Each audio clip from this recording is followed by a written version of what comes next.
film career spanned 30 years. Yet she appeared in just 19 feature films. But each role radiates a different facet of her talent. That talent earned her 2 Academy Awards.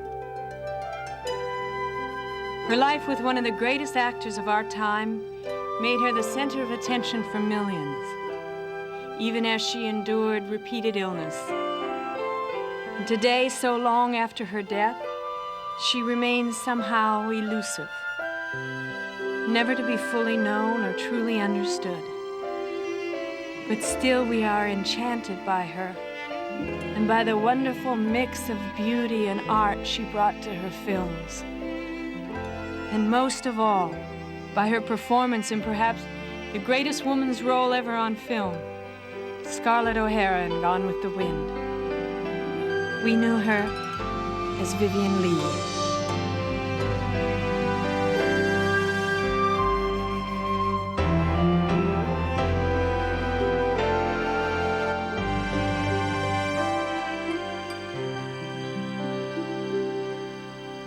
When I was a kid growing up in Minnesota, I fell in love with the story Gone with the Wind, and of course with Scarlett O'Hara.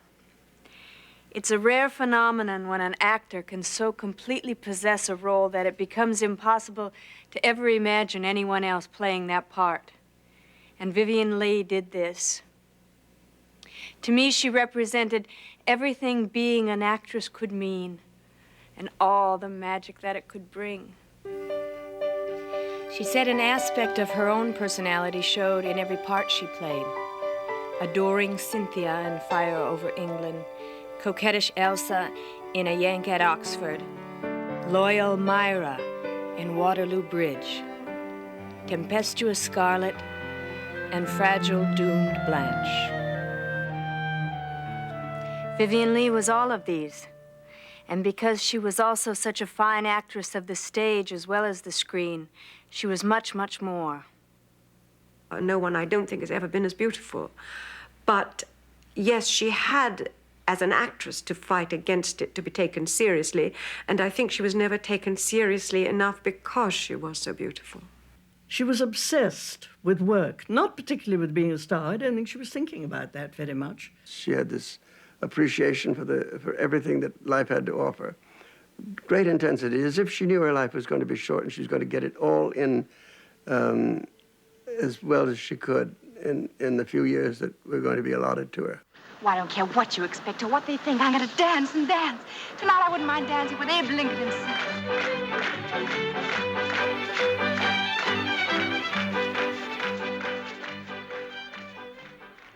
Vivien Mary was born to Gertrude Hartley in 1913 in India, where Ernest Hartley was a prosperous stockbroker. The Hartleys made the most of life in colonial India, and they doted on their only child. There were plenty of servants and always ample opportunity for pleasure. Ernest especially enjoyed amateur theater, and he was proud of 3-year-old Vivien's first performance when she announced to the audience that instead of singing Little Bo Peep, she intended to recite it. But the days with her fun-loving father did not last. Gertrude decided that what Vivien needed was a proper English education. When she was only 6, she became a boarder at the Sacred Heart Convent in Roehampton, near London. The Hartleys remained in Calcutta, thousands of miles away.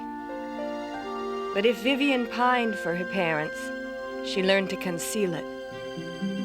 Her love of fantasy was expressed in school plays, and she soon became one of the convent's most popular students.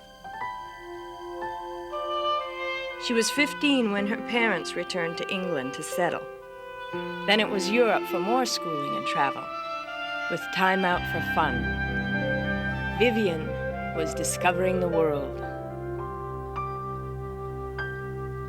She was an accomplished linguist. She spoke French without an accent of any kind. She spoke Italian beautifully. And she was very much from the English upper-class, genteel school of behavior. She fell in love with a German boy, and she told her mother she wanted to marry him. And her mother said, "That's idiotic, Vivien. You're only 17 years old." And she said, "But, Mommy, if you don't let me marry him, nobody else will ever ask me." 2 years later, Vivien married Leigh Holman. He was a barrister of independent means and 12 years her senior. Leigh Holman was a tolerant man, and he enjoyed Vivien's bright enthusiasms, even if they did center on her ambition to act. When she was accepted into the Royal Academy of Dramatic Arts, he saw it as a kind of finishing school. She was still only 19 when Suzanne was born. The birth was difficult and premature, and Vivien was happy to get back to the Royal Academy. Within months, an agent had found Vivien small film parts, nothing too demanding, but it was a start. Then she changed her name to Vivien, with an E, and took Leigh from her husband. She was now Vivien Leigh. I think I saw her in a play with Ivan Novello called The Happy Hypocrite at His Majesty's, in which she played the little girl and was very sweet. At first, I believe they didn't think that she was tremendously talented. Her voice was a little bit thin. But she looked rather muffin-faced, I thought, and very round-cheeked, and nothing like the beauty that she was later. Do you love me more now that we're here together than you did last week when we weren't here together? In 1935, Look Up and Laugh. Why didn't you It was love one me of so much Vivien's last first week? films. She was judged charming, pretty, but not much more was expected of her. Then she appeared in a stage production, The Mask of Virtue. She became an overnight sensation. Alexander Korda offered her a film contract, and she was seen by Laurence Olivier. Olivier was already well established, with a theatrical career ranging from Noel Coward to Shakespeare. When Vivien first saw him act, she knew immediately that she wanted to appear on stage with him. She also vowed that one day she would become his wife. It was only natural that she would fall for him, and it was even more than natural that he would fall for her. It was a coupling made in heaven, I think, at that particular time. Except for the fact that he was married to someone else, she was married to someone else. They each had at least one child when that happened, further complicating the situation. And so the love affair was indeed a troubled one. Sweetheart. My dearest, my darling. In 1937, Fire Over England was their first film together. And it seemed to them to be a celebration of their own real feelings. I'll come back. And then they really were madly in love, both of them, so that it showed. Queen sends you home in disgrace. I'll come with you and be disgraced too. Dear and foolish. Why foolish? You love me, don't you?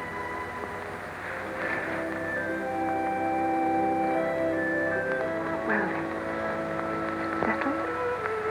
I can't. We've a right to be happy. Everyone's a right to be happy, Michael. Everyone, yes. That is why we can't be. She was determined, but then so was Larry, that she should be a star. Michael. And in fact, I remember him once saying, Yes, dearest, of course we have. in the very early days, I would never love anybody who wasn't really talented. And of course she was. You've been to Paris. Yes. Doing what? Finishing school? Finished being finished? Yes. Good. Her talent for light comedy was well established by the time she appeared with Rex Harrison in Storm in a Teacup. You've got yourself into a nice mess, haven't you? I've won something. Never mind that. What are you going to do? Look for another job, I suppose. If you can get one. And what are you going to do in the meanwhile? You got any money at all? Yes? No, thanks. You may need them. Her romance with Olivier was now common knowledge, but Leigh Holman refused to divorce her. He thought the infatuation would soon pass. And though Vivien's passion for Olivier was now central to her life, her focus was still on her career. Vivien was applauded for her rendition of the flirtatious Elsa opposite Robert Taylor in the 1938 A Yank at Oxford. My husband and I keep a bookshop. You don't look like you belong in a bookshop. Oh, I sometimes manage to steal away and forget it. But then, of course, my husband's much older than I am. I mean that I'm much younger than he is. I'll bet he doesn't understand you, does he? Oh, well, I wouldn't say that. He just forgets every so often that, well, that I'm young and that I need excitement. I've never loved anyone but you. I'll never love anyone again. Oh, no, Elsa, no, don't say that. It's true, Paul. I shall always be faithful to the memory of our love. Always.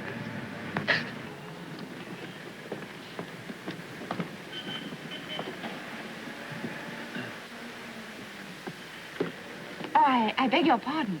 Were you looking for something special? Later that year, Vivien again won good notices for her performance as a Cockney street entertainer opposite Charles Laughton in St. Martin's Lane. Who are you? Libby. From Liberty. From the Statue of Liberty in New York Harbor. What you do? I'm a dancer, I am. And artist, right? Like to hear me? There's a one-eyed yellow monster to the north of Kathmandu. There's a little something... More than flesh and blood can stand. But I've been out late before. Well, it's the last time. We've got to have a totally new arrangement. You in this room and me up there. Charles, there ain't going to be any more new turns. I'm going on the stage. The agent and Mr. Prentice is fixing it all up. I told you I'd get there. I told you.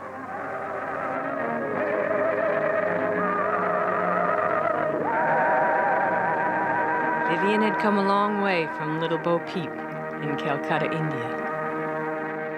She had appeared in 10 films, in 10 plays, but she was still not much recognized outside England.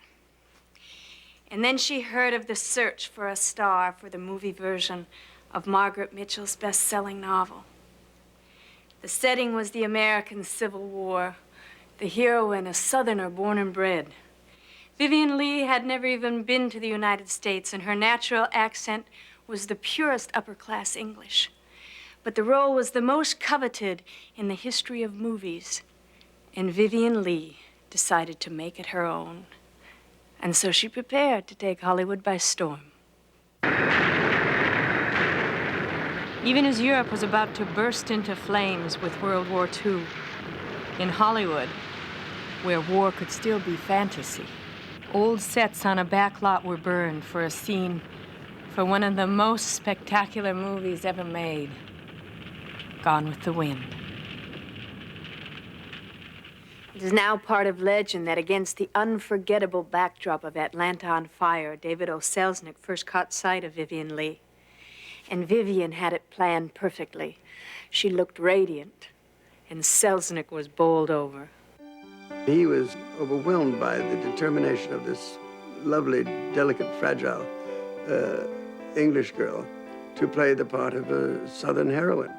She was, I'm told, the 244th girl who tested for the part in Gone with the Wind. But after testing everybody imaginable, she was there was no possibility of another choice. She was just it.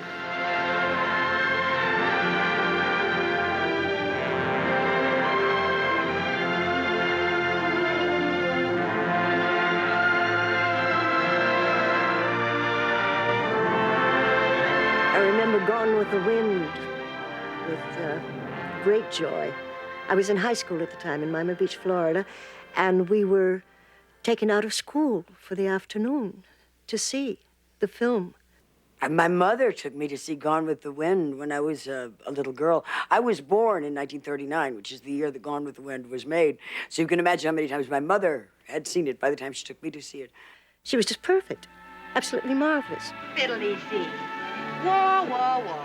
This war talk's spoiling all the fun at every party this spring. I get so bored I could scream. Frank, how would you like to drive me out to my Aunt Pitty's? Oh, Red, won't everyone be jealous? I want everybody who's been mean to me to be pea-green with envy. Vivien was so utterly feminine, so fragile looking. Sometimes you felt that if you touched her, she was going to crack like very fine porcelain. But that was also deceptive. She was as tough as a nut in many other ways. Great balls of fire. And my footy is now. I'm going to Atlanta for that $300, and I've got to go looking like a queen. Keep boiling water in the kettle. Give me the ball of twine and all the clean towels you can find and the scissors. I'm going to make friends with the Yankee carpetbaggers, and I'm going to beat them at their own game, and you're going to beat them with me. Never mind about loving me. You're a woman sending a soldier to his death with a beautiful memory. Scarlett, kiss me. Kiss me once.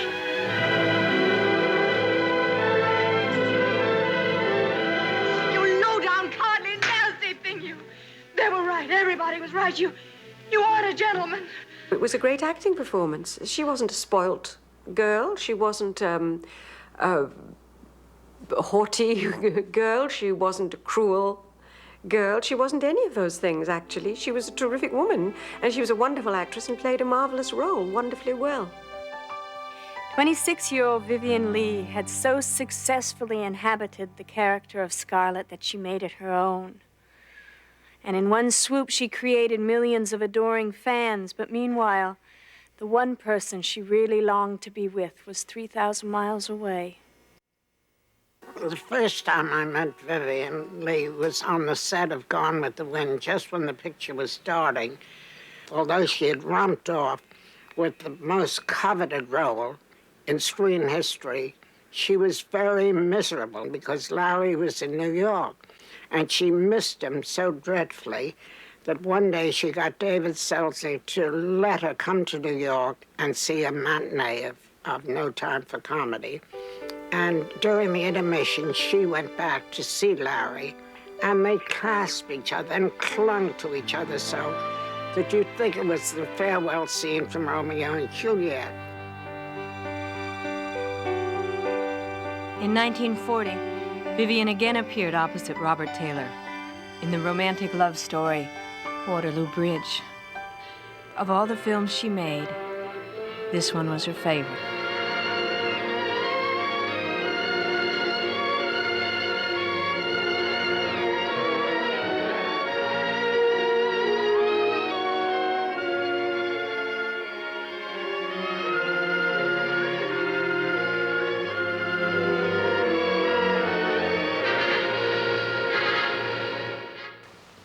To go away. I must never see him again. But, my dear, what can it be that is so terrible? Has there been someone else? Oh, Lady Margaret, you are naive. Myra. Yes. Yes, yes. Myra. Yes, that thought which is now in your mind, which you are telling yourself can't be true, is true.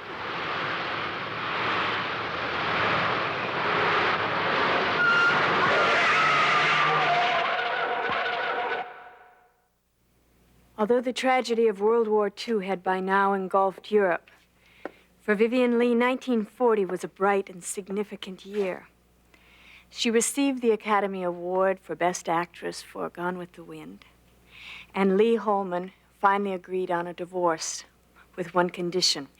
He was to get custody of their daughter, 6-year-old Suzanne. And then actress Jill Esmond divorced Laurence Olivier. While they waited for their divorces to become final, Olivier and Vivien staged their own version of Romeo and Juliet and lost their entire $60,000 investment. But happier events lay ahead. I was spending an evening with Katharine Hepburn because I was interested in getting her to do a movie when the phone rang. And it was Larry Olivier. And he said, I want you to come downstairs in 5 minutes. And I said, no, I can't do that. And he said, you have to. It's a matter of life and death. Well, that sounded important enough to me. And I said, where are we going? And he said, we're going to Santa Barbara. Well, quite a long drive. I said, I said, set up, Barbara, what for? He said, we're going to be married. And off we drove.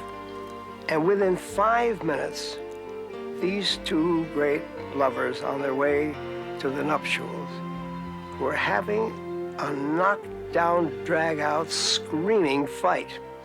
And what it was about was the fact that he had lost his way, and he was on the wrong road.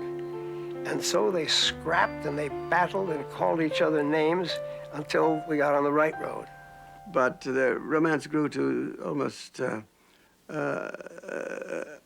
unbelievable fiery tension between the two of them. A romance of classic proportions.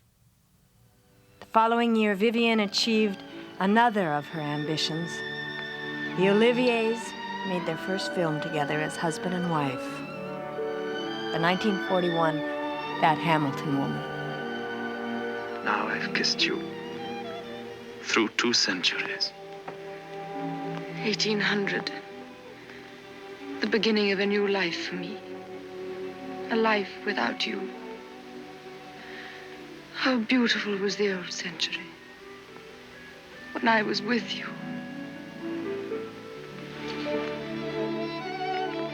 Her passion for Larry was equal, if not superior, to her ambition. Say that you could never leave me. I can never leave you. But she Say wanted that you hate the blast to come up to his expectations, what he wanted of her. to see the Sphinx. I never want to see the Sphinx. We'll go back to London together. I would have died if you'd left me here. Her dreams had all come true. She'd married the man she loved. They were the golden couple of the theater, and the future looked brilliant.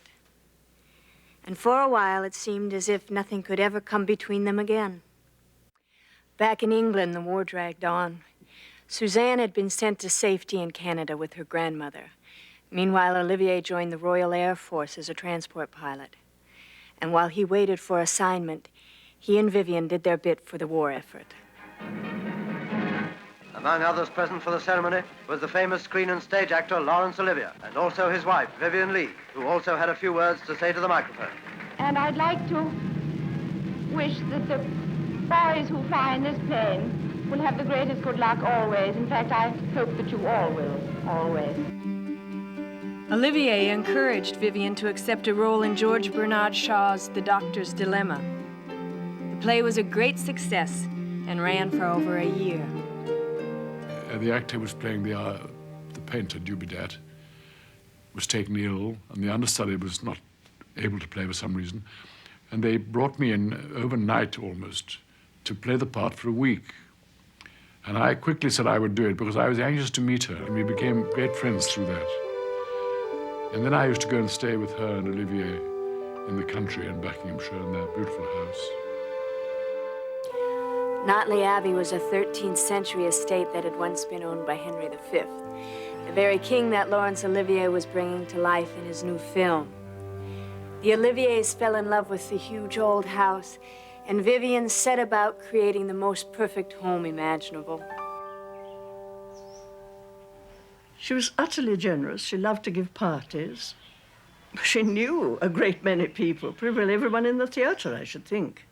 The first time I ever went to Notley Abbey, I'll never forget it, because at the table there was Dame Margot Fontaine and Judy Garland and Orson Welles. No one I've ever known knew more about food and wine than she did. And a little notepad by her place at table that she would write down anything that wasn't quite perfect in the dinner that had to be seen to afterwards. And the great thing of a hostess is to ask interesting questions and to draw people out and make you feel that you're of interest too. She did. In 1944, soon after they first set eyes on Notley Abbey, Vivien started work on Shaw's Caesar and Cleopatra. She had yearned for the role of the playful princess who must transform herself into a reigning monarch. A divine child. Come up quickly. You must get up at its side and creep round. I am a queen at last. A real queen. Cleopatra, the queen. Oh, I love you for making me a queen. This is Cast out fear, and you will conquer Caesar. When I was foolish, I did what I liked. Now that Caesar has made me wise, it is no use my liking or disliking. I do what must be done and have no time to attend to myself. This is not happiness, but it is greatness. Conditions during the filming of Caesar and Cleopatra were made especially difficult due to the frequent buzz bomb attacks and the intense, damp cold. After falling on the set, Vivien suffered a miscarriage, and there were still other problems. About this time, ominous signs of emotional illness began to appear. Her thing was to stay up all night, which was a great deal of the trouble for her and Larry, because he could never sleep. There was no stopping her, and that was the terrible thing. She was so relentlessly energetic. She used to say to me, Rachel, come on, let's go and have a game of canasta. I didn't want to go to bed. The pace of Vivien's life began to accelerate, and in 1945, she accepted yet another stage role. The first time I ever saw Vivien on stage was in The Skin of Our Teeth in London, Thornton Wilder's play. And she was marvelous. She played a kind of comic maid, and she was very frisky. It was a very witty, rather throwaway performance, which I admired very much, and people loved it. It was while she was appearing in Skin of Our Teeth that Vivien's physical health finally gave out. She was forced to withdraw from the play when tuberculosis was diagnosed.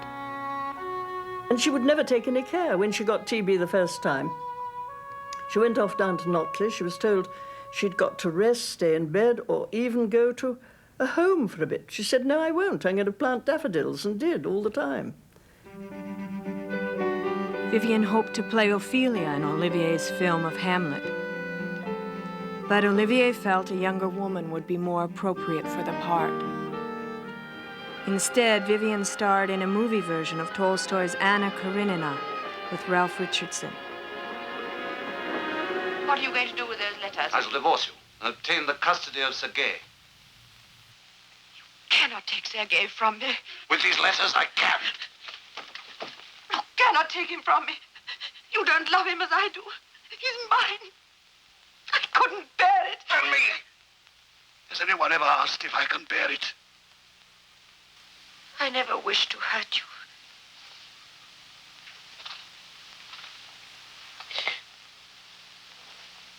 Some things are stronger than we are. I cannot help myself.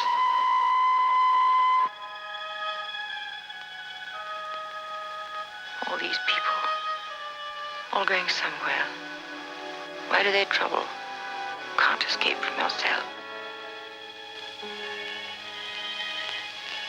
Why not turn out the lights when there's nothing more to be seen? Anna Karenina was called a beautiful failure. Hamlet was one of the triumphs of Olivier's career. In 1947, while he was producing, directing, and starring in it, Olivier was knighted by King George VI. At 40, he was British theatre's youngest ever knight. From now on, they were Sir Lawrence and Lady Olivier. One is often reminded about the image which they projected to the public at large of being this great romantic couple. Lawrence and Lady Olivier, after their successful tour of Australia and New Zealand. Oh, the most glamorous couple in England, anywhere, I would think. The great romantic marriage of these two beautiful people who were both, in their way, magnificent artists. Famous personalities of the entertainment world included Sir Laurence Olivier and his wife, Vivien Leigh, seen here talking to Italian stars. The Oliviers. It was almost like being royal to be those two. They really were the kind of king and queen of the theatre. Through the years, they appeared together in a number of plays, among which were The School for Scandal, Antony and Cleopatra, and Macbeth. She always had, of course, to struggle with his huge shadow, and he was a very great Macbeth, perhaps the greatest one we'll ever see. She used her frailty and her beauty and her extremely tenuous hold on her balance in that part in a way that I've never seen anyone play Lady Macbeth. In 1950, Vivien accepted the role that would stand as one of the high points of her acting career, Blanche in Tennessee Williams' Streetcar Named Desire. She would draw on the very best of her talents. Also tested would be her personal courage.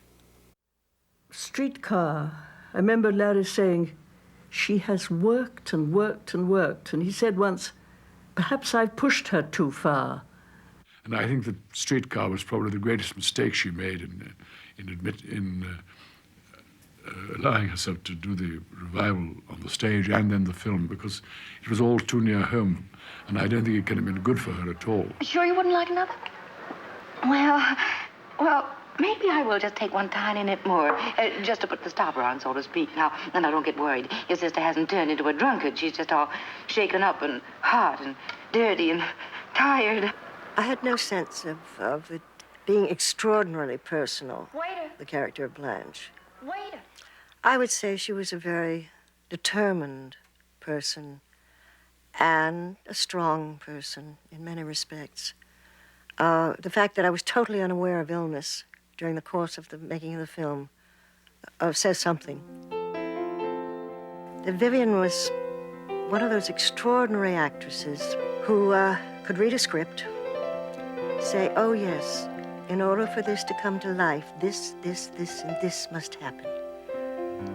And absolutely pinpointed down to the last detail in terms of performance in her head, and then get up and do it. I don't want realism, I want magic. Magic. Yes, magic. I try to give that to people. I do misrepresent things. I don't tell truth. I tell what ought to be truth, and if that is sinful, then let me be punished for it. Don't turn the light on. Some things are not forgivable. Deliberate cruelty is not forgivable.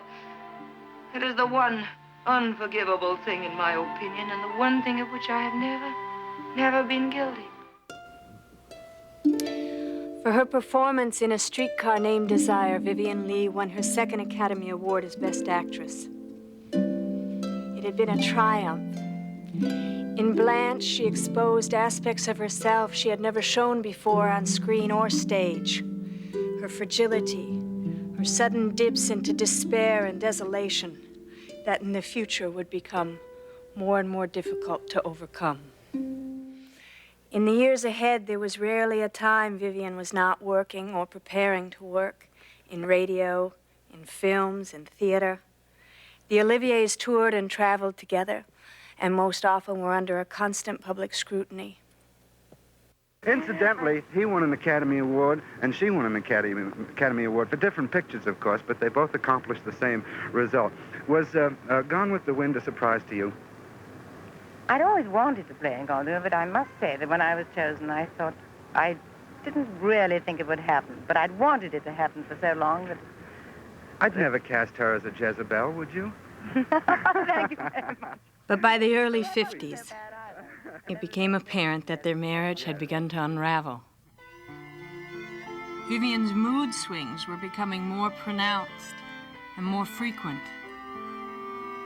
And for Olivier, the strain and the sense of helplessness were sometimes unbearable.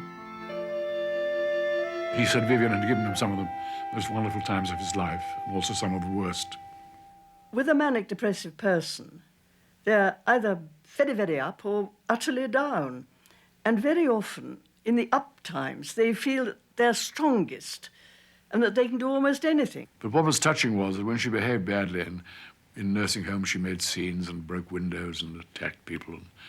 And she would write letters and go and see them afterwards when she got better and apologize and send flowers and everything she could do to show that she didn't really mean it. I do know that sometimes she had shock treatment, which she couldn't bear. But it must have been awful to know that she had this shadow hanging over her. The belief that she was married to the greatest actor that ever lived, that never left Vivien. Olivier's star continued to rise, but for Vivien, now in her 40s, the roles were becoming more limited. In 1956, they took their production of Shakespeare's Titus Andronicus on tour through Eastern Europe. Olivier was a major success as Titus. Vivien's role was comparatively minor, but not so her achievement. When he and she played Titus Andronicus, she was at her very worst, but in performance, she never failed. Vivien insisted on remaining with the tour, even though she experienced a number of severe manic attacks. On the return to London, her stability was to be further tested. The St. James Theatre, on which Olivier had taken a long-term lease, was about to be demolished. And so there was a demonstration, and we all went along with her. Hope you will succeed in your defense of the St. James's Theatre. Though as a parliamentarian, I cannot approve your disorderly method. The problem was that when she got into the House of Parliament, she started shouting and screaming, and she had to be got away because she was, in fact, she was ill at that time. But ill health never caused Vivien to withdraw completely from the world. It was she who introduced Olivier to the work of the young playwright John Osborne. Osborne wrote The Entertainer for Olivier, and Vivien was eager to join the cast. However, she was judged too beautiful to play Olivier's shabby wife. Instead, she was considered for the role of his daughter. But Olivier finally chose a new young actress, Joan Plowright. Vivien was too old. She relied on him in every way for everything, and then he was gone, and gone to a younger woman. Larry wanted to be supportive, but he got too tired. You couldn't keep the pace.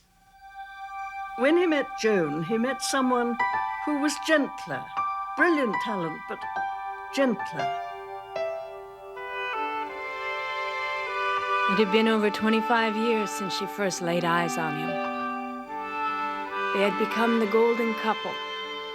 The world had watched the rise of their talent and the growth of their love.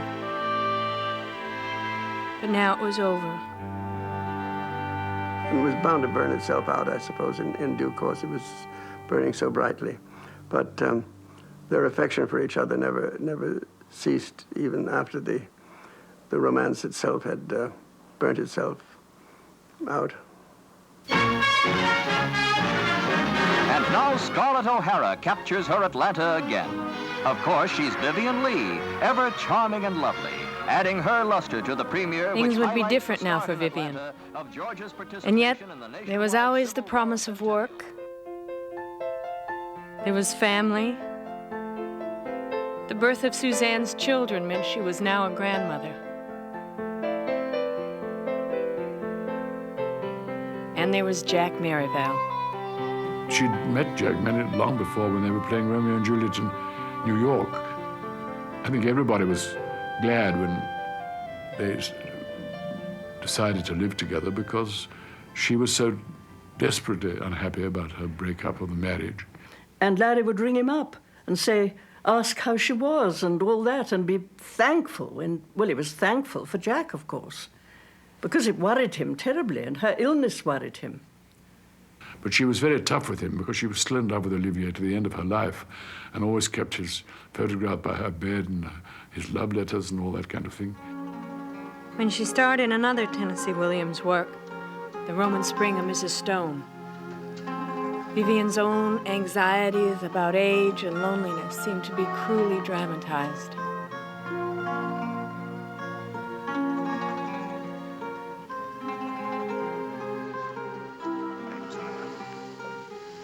Your friend, the Contessa, is nothing but a female pimp with a stable of handsome boys she sells to the highest bidder. I won't deal in that ugly traffic, and so she passes you on to someone who will. I had no idea that your mind was such a cesspool. And if it's become one, it's because of my association.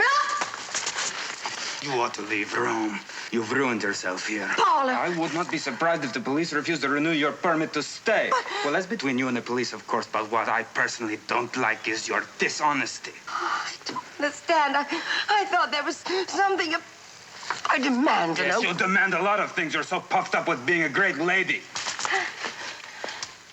For Tennessee Williams, it seemed inevitable that a woman like Mrs. Stone would finally give in to hopelessness. But not so Vivien Leigh. In spite of continued frailty, she toured Australia in Twelfth Night. She did a musical, Tavares, on Broadway and won a Tony Award. And in 1964, she starred in Ship of Fools, directed by Stanley Kramer. It was to be her last picture.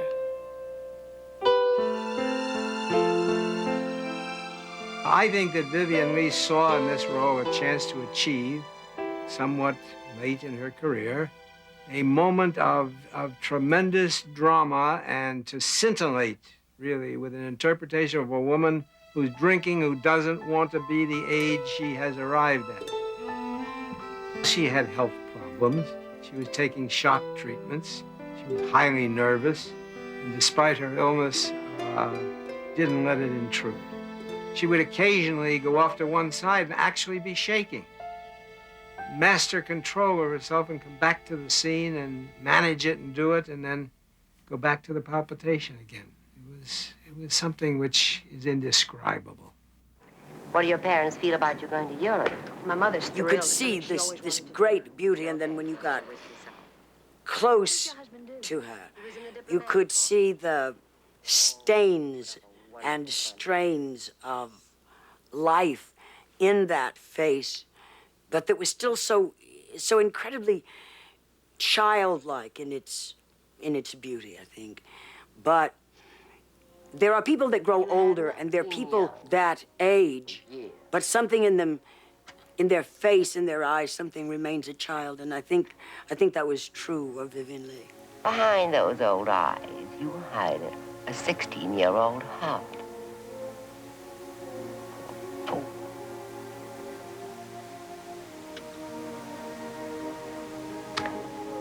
Is that what men really find attractive?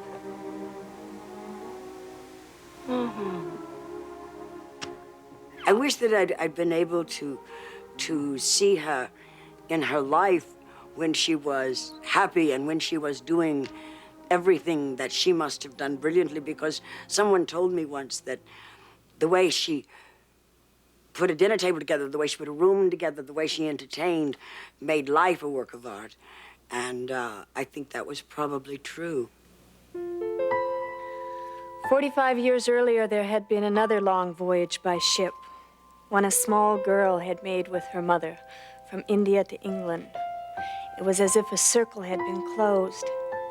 The child who so loved fantasy was now an ailing woman, but still courageous, still caring. I remember my wife and I had visited Vivien the day she died, as a matter of fact, and she seemed well enough. She was not hopping around. She was sitting up in bed, having been quite ill for a bit, and she was arranging flowers in a vase that she had beside her. But she was interesting to talk to and sweet and the perfect hostess at the time. Larry had his own life elsewhere. And I broke the news to Larry that Vivien had gone. And I remember there was a very long, long silence. And he just seemed like their whole life was running through his mind like a speeded up film story. And he just sighed deeply and said, "Poor, dear little Vivien." And that was it. The tuberculosis that had returned did not seem life-threatening. She was convalescing, though impatiently, preparing to open in a new play. It was in 1967 that Vivien Leigh died. At 53, all the different moods and colors and experiences that combined to make up this unique woman were no more. She was gone. But I, for one, will never forget her.